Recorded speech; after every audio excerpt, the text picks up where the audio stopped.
Hello everyone, and welcome to my Young and Restless official. I hope everyone is having a wonderful day. Before we begin, please hit the subscribe button and give this video a thumbs up. Devon and Abby talk about. Devon gripes that Diane wants to become close to Lily personally and is too slick. Abby is certain Lily has noticed and is taking advantage of it. Devon wants Diane to be someone they can trust, and he appreciates Abby recognizing Lily's perspective. A new friend and family member would be beneficial to all of them. He's not prepared to give him a hug. They would benefit from additional details. According to Abby, Lily is attempting to accomplish precisely that. Devon, Abby. Devon and Abby agree that they should go kiss. Abby must first visit her father at the property. Devon requests his best effort from her. A man who takes a bullet for his family is someone he admires. He should not have to put his life in danger, Abby wishes.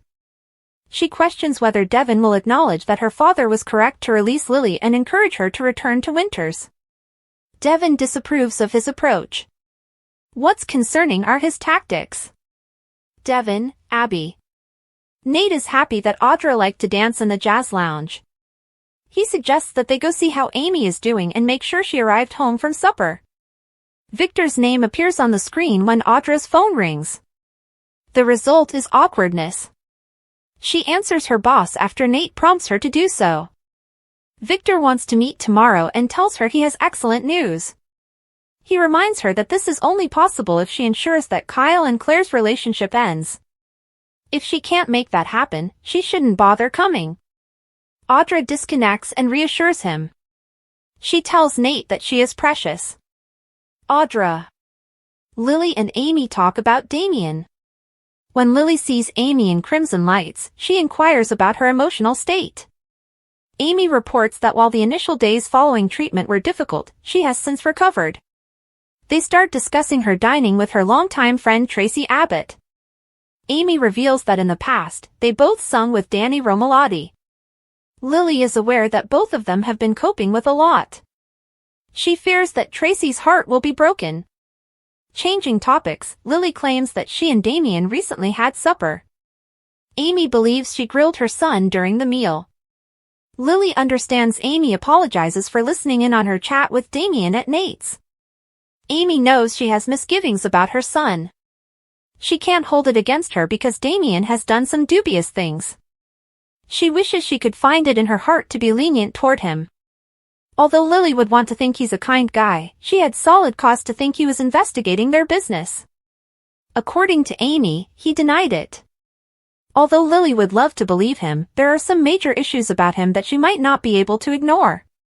Amy reassures Lily that she is fully aware of Damien's numerous discrepancies. She has pondered his ascent to fame on numerous occasions. Although she understands his heart, she saw him change from a humorous, affectionate young man to a distant, alienated person following the death of his father. He vanished one day. Lily claims that seeing him again must have made her very pleased. Amy was happy to see that her beloved son was still present.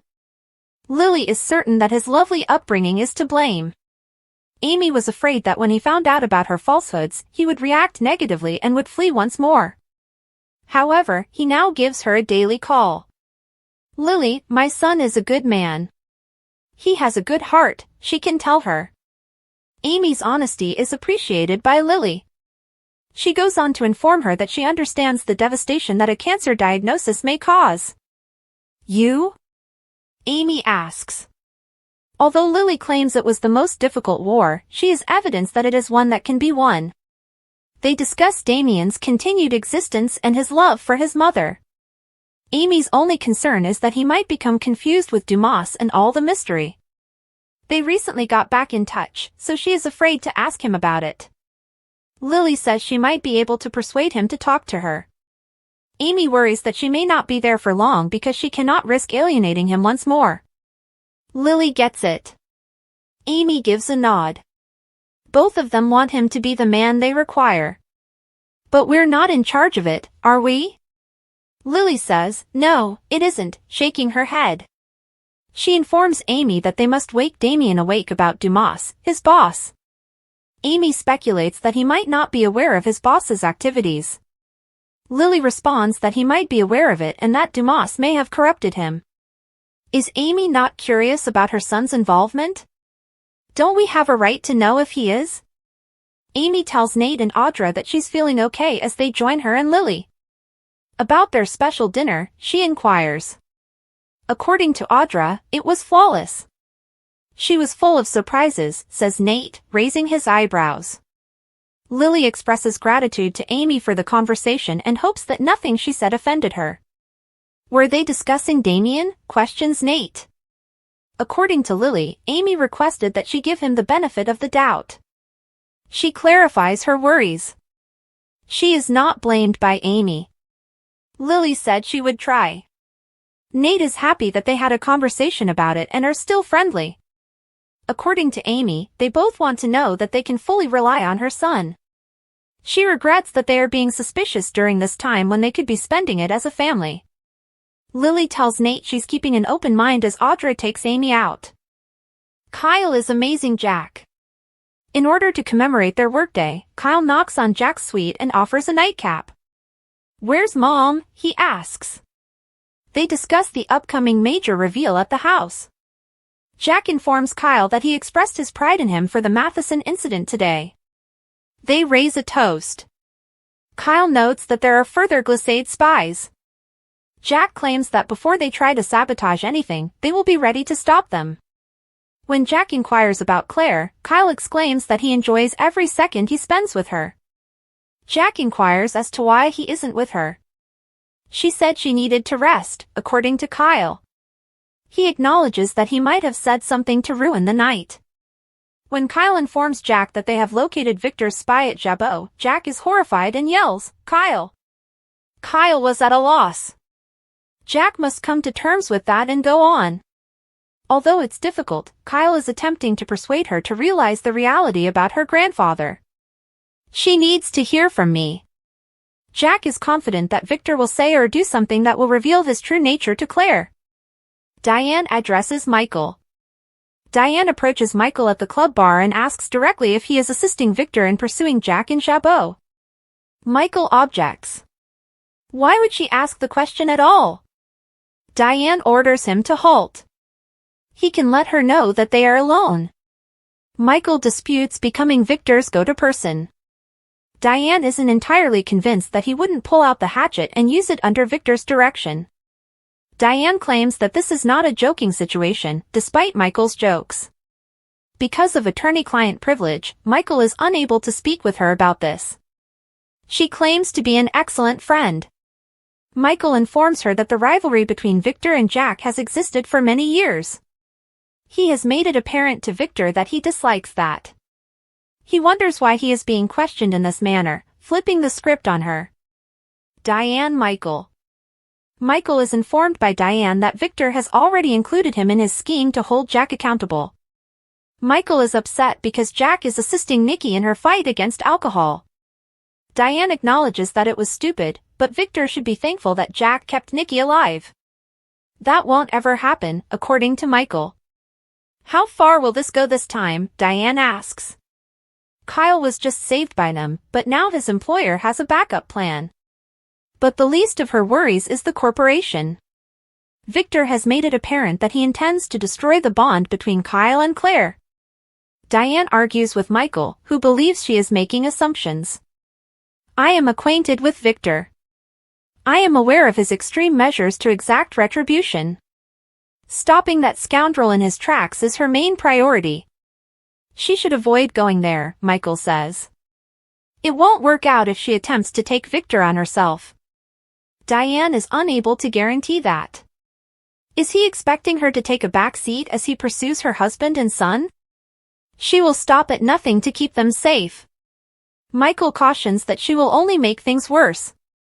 She charges him of having a more concern for Victor than for her. He's done a lot for him, according to Michael. He's done a lot more for Victor than he has for himself, Diane wagers. Michael acknowledges that he is attempting to act as a check on things to prevent them from going out of control. It's impossible to be there. He put himself there, Diane informs him. When he must choose between the Abbotts and the Newmans, she hopes he will make the correct decision. Diane Michael. Abby is updated by Victor. When Abby gets at the ranch, she gives Victor a hug. She exclaims, "I missed you so much." He inquires about her journey to Europe while they sit. She informs him that Dalton learned a few French words. When Victor inquires about Ashley, they discuss the entire Martin nightmare. She is spending some time in New York with Tracy. For a time, Abby hopes things will be quiet. Victor wishes such were the case, but there is someone out there who might be more harmful to their company. Someone they will need to watch. Conversation shifts to Damien Kane and Dumas. According to Victor, they might be watching Winters, and Dumas might be considering Chancellor. Why would he be interested in two Genoa city-based businesses at the same time, Abby asks. Victor still doesn't know the solution. Although they have been involved in some significant transactions and he is well known, he is cunning. An enigmatic man. If Abby hears anything about Dumas, he asks her to let him know. In response, she says, yes. Untrustworthy minds. Jack tells Kyle in his suite that his earlier remarks about how well the Abbotts were doing drove Victor insane. Diane shows up and cautions Kyle about Victor's potential for harm. Kyle is confident that they can manage whatever challenge he presents to them. Diane informs Jack that there might be a bright light after he leaves. There may be an insider watching out for us. Hearing that she spoke to Michael worries Jack. Diane maintains that she used ambiguous language. What did she say? Asks Jack. Diane claims that she expressed her suspicion that Michael would be aware of Victor's activities. Although he says he opposes the rivalry, he does not deny the stench of retaliation. Jack contends that he is a key component in Victor's most recent strategy. According to Diane, he's serving as a checkpoint to prevent Victor from going too far. We're supposed to believe that? Jack laughs.